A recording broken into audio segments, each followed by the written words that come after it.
Dulu dari guru SMA Negeri Doro, CPNS saya tahun 93 itu setelah mengikuti tes ikut CPNS 3 kali.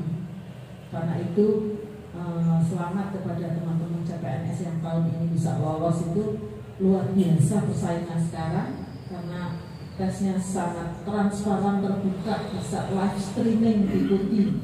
Karena itu yang diterima CPNS kali ini itu benar-benar unggul, ya, pilihan, dan harusnya sudah harus start niat akan, karena pilihan guru sebagai guru profesional harus mantap dan terus diasah menjadi guru yang benar-benar profesional.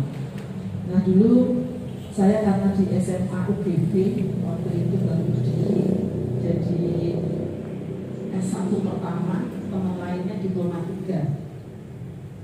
Karena kita tahu sebagaimana tuntutan profesional guru itu atau profesi lain apapun disebut profesional itu sekarang mesti memenuhi 3 hal. Yang pertama qualified. Ya, qualified itu artinya memenuhi kualifikasi. Kualifikasinya apa? Nah, kalau guru sekarang minimal strata 1 di pendidikan keguruan ataupun guru mapel tertentu ataupun bidang tertentu, ilmu sarjana tertentu, minimal S1. Berbeda dengan dulu zamannya Bu Darmisi atau Pak Walun, jadi guru SD cukup SPG atau bahkan pakai ijazah kursus. Kursus itu dulu bisa karena untuk memenuhi saat itu. Kemudian saat ada diterapkan wajib belajar 9 tahun, kekurangan guru, pemerintah buka proyek D1 namanya. Itu namanya kualifikasi. Saat itu cukup dengan D1 lulus terima SK. Kemudian meningkat D2. Banyak teman-teman cukup D2 jadi guru SMP, dan saat meningkat lagi pemenuhan guru SMA dengan proyek D3, itu banyak yang diterima langsung SKPNS-nya. Nah, saat itu teman-teman saya 5 CPNS yang baru untuk sekolah baru, yang 4 itu D3, saya S1 lewat seleksi tes, bukannya langsung terima SK. Sehingga ceplok CPNS saya itu langsung wakasek kurikulum. Nah, karena tidak ada yang otomatis didelok D5 yang mesti dipilih yang dianggap maksudnya dari 5, jadi ceplokku wis jadi wong tua. Karena wakasek kurikulum SMA itu ngurus semua sampai penjadwalannya. Kalau jadwal itu kan jam 7 jam loro besoknya jadi protes. Nah, melalui pengalaman itu juga sampai kerja di kepala sekolahku di SMA dulu. Nah, tahun 2006 saya ditarik menjadi kepala bidang di Dinas Pendidikan.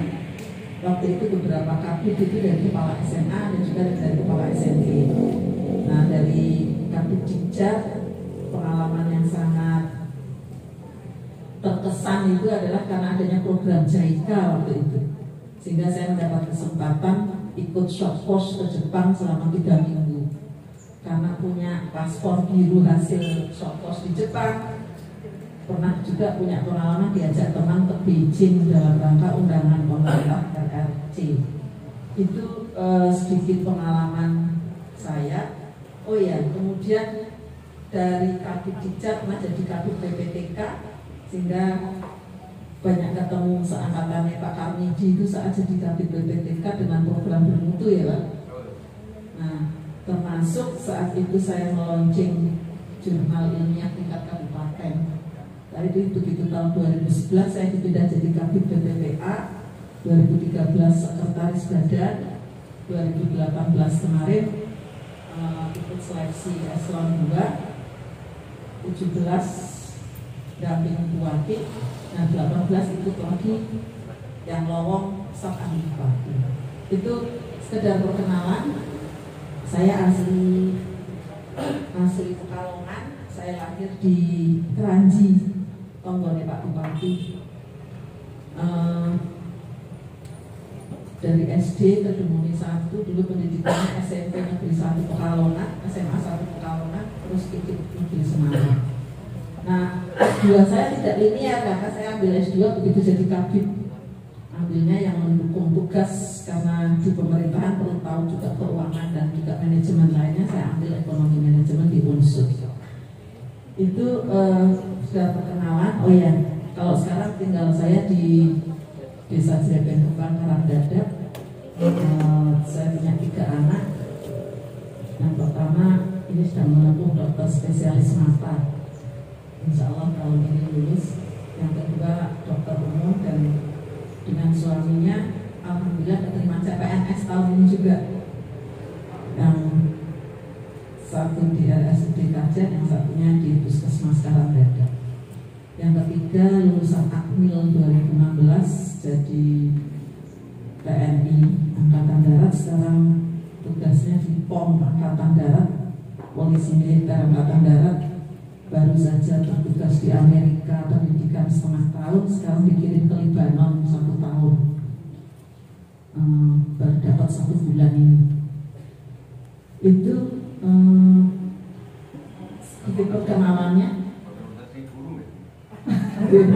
Iya, kebetulan dulu dari kecil itu cita-citanya dari SD sudah ditulis namanya ada dokter, sehingga saya tinggal ngoyak-ngoyak, oh ya kalau punya dokter ya sinarnya rasa ditongkong gitu. Alhamdulillah lancar. Yang satu itu dokter Undip, yang satunya lulusan sama. Karena itu nanti saya akan singgung banyak tentang profesionalitas termasuk seperti juga dunia kesehatan. Kalau yang kedua tadi lulusan UGM. Nah, yang ketiga bisanya masuk Akmil itu juga karena dulu arahnya atau karena keinginan itu saya arahkan di SMA Taruna Nusantara yang persaingannya cukup ketat. Baik Bapak Ibu, itu perkenalannya sudah cukup karena saya lihat luar biasa guru-guru di Kecamatan Talun ini sebagian besar ibu-ibu. Kecamatan saya sini sebagian besar ibu-ibu ya dan masih muda. Perlu saya ingatkan tentang guru profesional. Nah, kalau kita bicara tentang profesionalitas di profesi apapun sekarang ini disebutnya yang pertama 3 hal itu qualified. Qualified itu artinya memenuhi kualifikasi. Nah, kualifikasinya tadi strata 1 kalau sekarang sesuai dengan undang-undang guru dan dosen. Kalau tadi saya sudah singgung kemudian bisa cukup SPG D1, nah sekarang S1 itu sesuai undang-undang yang diterbitkan tentang guru tahun 2005. Di sana disebutkan diberi waktu untuk yang guru dalam jabatan selama 10 tahun untuk memenuhi kualifikasinya. Kalau yang guru baru ya jelas sudah memenuhi S1 sehingga penerimaan CPNS baik dari guru TK sampai SMK ya minimal S1. Tapi yang dalam jabatan itu dikasih waktu 10 tahun karena dendam memenuhi kuliahnya. Sehingga waktu itu saat tahun 2007 saya jadi kabit BPK, kita buka program kerjasama dengan UMP Purwokerto ya, dengan program PPKHB. Pak Kamiji ya masih ingat ada beberapa teman untuk bantu cepat dan kuliah. Nah tapi ternyata ono sing telat-telat dan kuliah ketinggalan koncone. Nah ini hasil pemeriksaan BPK Bapak Ibu. Dalam 3 tahun terakhir ini jadi temuan. Ternyata kualifikasinya guru Kabupaten Pekalongan belum 100%. Itu jadi PR yang direkomendasikan harus memenuhi. Nah, dampaknya diminta rekomendasinya yang 2 tahun lalu belum hanya ditemukan untuk itu. Untuk yang tahun 2020 kemarin harus dihentikan tunjangan fungsionalnya. Sehingga teman-teman yang belum S1 tunjangan fungsional gurunya malah bisa metu karena itu rekomendasi dari hasil pemeriksaan BPK, bukan karop saya. Alhamdulillahnya masih diminta dihentikan, tidak diminta mengembalikan 5 tahun dari tahun 2010 ke